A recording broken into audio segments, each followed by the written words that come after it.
Affordable housing advocates have filed a lawsuit against LA city officials accusing them of stalling a homeless housing project in Venice. During the pandemic, demand for out-of-hospital maternity care increased dramatically. Many of the homes have already started getting demolished. They're chanting, "When we organize, we win."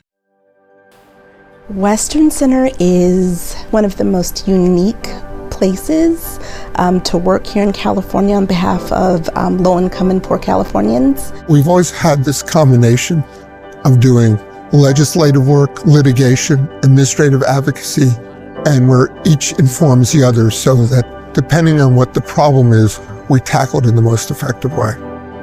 Our work fighting for racial justice and economic inequality and staying true to those values gives us the leadership in this time and in this space. I'm surrounded by colleagues who are passionate and so smart and so full of conviction, no matter what their role in the organization is. Over the years, we've become much more like part of a legal services community in which we realize that one of our key goals is to help everybody become better. Financial security is a term that can mean a lot of things at a lot of organizations. At Western Center, it's the economic opportunity and well-being of low-income and poor Californians. I really like doing housing work because it is one thing that we all need as residents of this state and as human beings. And the way that people experience housing issues is radically different depending on your resources and where you grew up and what kind of life you want to live. We know that communities of color are under-resourced in every way imaginable. We know that systemic forces, legislative vehicles, laws, etc., have disproportionately impacted people, have disproportionately or artificially limited people's access to things. And so in order for us to actually have a fair, equitable society that works for everybody, we have to repair the harms that were caused. Seeing my community being destroyed, I'm seeing our traditions, our culture being erased, and our land being taken bit by bit. In my career, I've seen that issues with navigating our health system pervade all socio and economic levels. And I think that the system is so punishing that if you are fighting for your family or your own chronic conditions, it often takes an advocate to help you navigate that. At this moment in history, as our country barrels towards a reckoning not only with its past, but the present ways in which nativism and white supremacy are further entrenching themselves in our day-to-day lives, it's vital that California pave the way for how truth, reconciliation, and repair can look.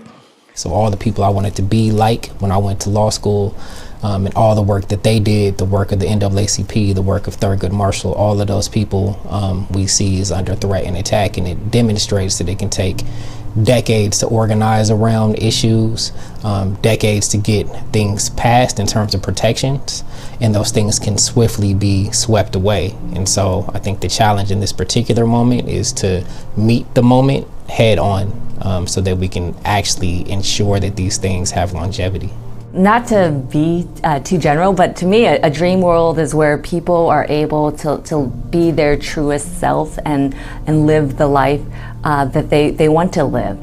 To do this work, we need champions and partners who not only want to help us build on Western Center's storied legacy, but who also want to be with us in the laboratory of ideas as we craft strategies to fight injustice.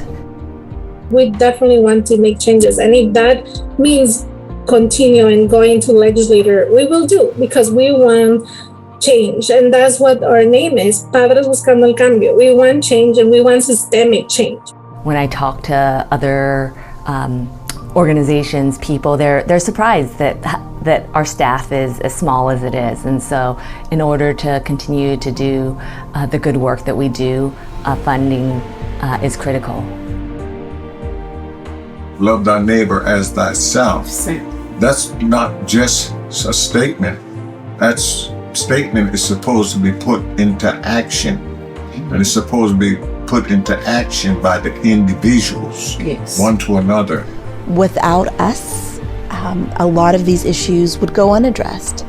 And we are organizations that operate through the support of individuals and organizations. We couldn't do it without that support. And so I think any support that can be provided to ensure that we can continue during a time where the need is great and the issues are huge, I think would be meaningful and would go a long way to ensuring that there's a democracy left at the end of the next 4 years.